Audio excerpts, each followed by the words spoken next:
cheguei à conclusão que o e-social me pertence sim, e a pergunta é, mas por onde que eu começo?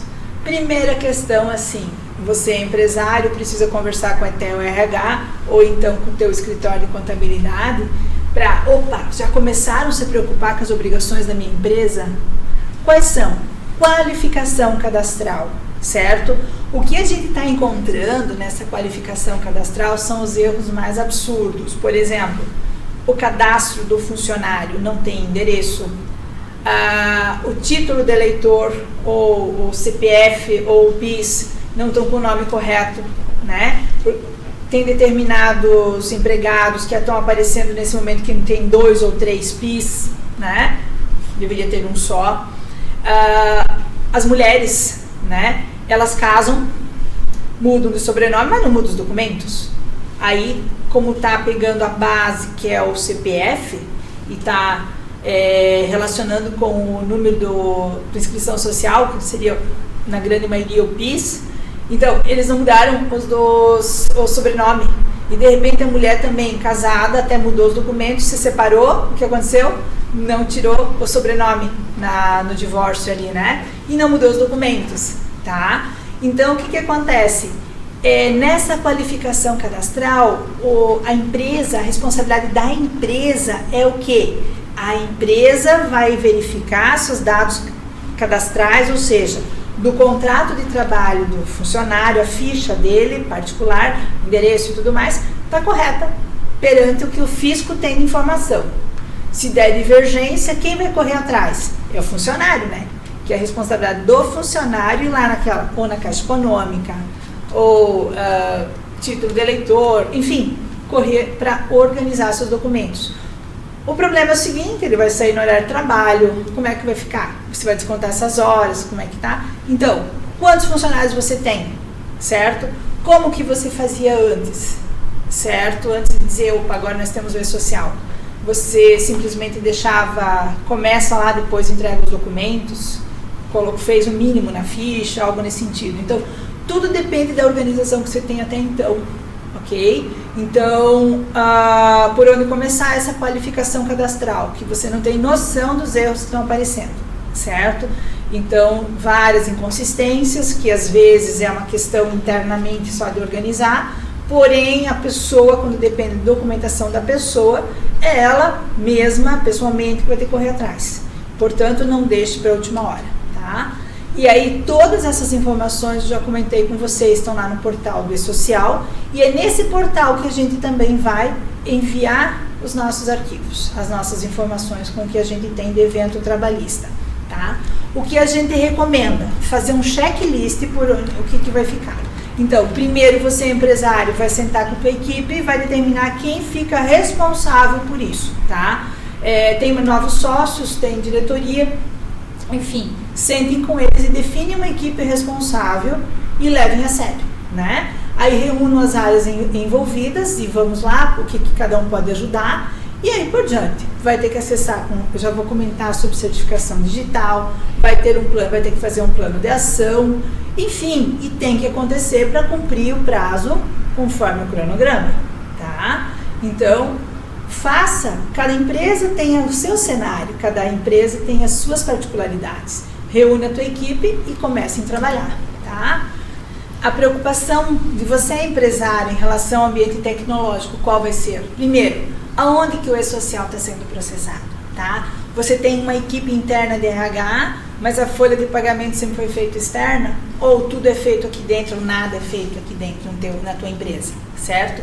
Com base nisso, assim, se você tiver com a equipe interna alimentando os dados, pelo menos, você precisa, no mínimo, ter uma internet boa e uma equipe responsável qualificada, tanto de tecnologia quanto RH, tá? Porque o envio dos eventos, por onde vai ser feito? Não preciso mais, por exemplo, assim, hoje eu tenho a folha de pagamento e da folha de pagamento eu processo os dados ali, tiro o relatório de folha, tiro os olerites e extraio arquivos para cumprir as obrigações, certo? O que vai acontecer com o e-social? Assim que as coisas forem acontecendo, alguém precisa estar alimentando. Por exemplo, aquele caso, o cidadão se acidentou, eu vou fazer a CAT automaticamente, eu já estou comunicando. Então, esses são chamados os eventos. Os eventos periódicos precisam ser alimentados sempre que necessários, tá? E aí o que acontece? Eu posso ficar sem internet, e se eu ficar sem internet 1 ou 2 dias, porque o vizinho fez uma obra, arrebentou o cabo de fibra ótica, alguma coisa assim? Não posso, eu preciso dar um jeito, porque eu tenho um prazo para alimentar o sistema daquele determinado evento, tá? Então, essa é a nova realidade, você não pode mais ficar sem isso. A pessoa do RH tirou férias ou pegou licença de 2 semanas, tudo ficou na mesa dela sem alimentar, vai poder ficar? Não, não pode. Vai precisar alguém outro estar fazendo isso, porque você tem um prazo para cumprir. Tem alguns eventos que precisam ser comunicados conforme forem acontecendo. Existem eventos mensais, mas eventos periódicos, e aqueles periódicos você tem o prazo X, tá? Essas preocupações que você precisa ter, tá? Daí você vai perguntar, mas eu tenho que ter uma máquina só? Não, eu posso ter quantas máquinas quiserem que estão alimentando, tudo depende da complexidade do teu trabalho, da tua equipe, tá? Só que você vai ter que ter acesso com a certificação digital, certo?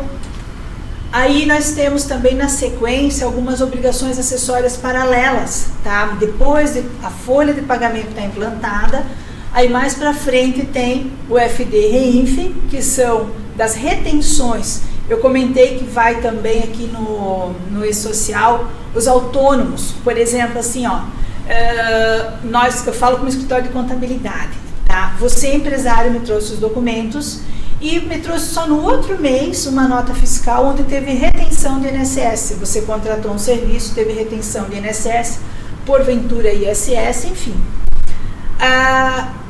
Esse INSS teve retenção porque você contratou uma empresa com cessão de mão de obra. Eu teria que ter informado pelo regime de competência, na competência tal, só que você me trouxe só um mês depois. Eu vou ter que reabrir a minha folha e informar e emitir todas essas guias com juros e multas, tá? E o fisco vai saber que essa pessoa, todo mês, ou eventual, ou esporadicamente, está fazendo isso. Certo? Então você precisa adequar seus sistemas internos, inclusive de documentos, né? Como isso vai ser encaminhado para o responsável do e-social, tá? Porque existe o FD Reinf, que fala de todas as retenções, e a DCTF Web também, que vai ter que ser informada com tudo aquilo proveniente do e-social que diz respeito às tuas obrigações de tributos a pagar perante o fisco, tá? Então isso tudo precisa convergir para uma organização interna da tua empresa, ok? Aí o que acontece? Para finalizar, preciso conversar contigo sobre certificação digital, certo? Eu já estou trabalhando com essas questões de social há mais tempo, principalmente para a gente se adequar com os clientes lá no escritório, mas assim, ó, certificação digital mudou a regra agora já fazia algum tempo, tá? Então, num treinamento que eu dei, lá no manual estava que precisava, acima de 3 funcionários é obrigatório. Hoje, se eu entro lá no manual, diz assim, ó, somente o MEI é dispensado, tá? Da certificação digital, ou empresas que tenham apenas um funcionário. Exemplo, você tem uma empresa, você é sozinho, você recebe o teu prolabore. Isso você está dispensado. Acima disso, tem 2 funcionários, já precisa ter a certificação digital. Você precisa, as pessoas que vão acessar o teu e-social precisam acessar através desse certificado digital. Então, com mais de um funcionário, você já precisa de certificação digital.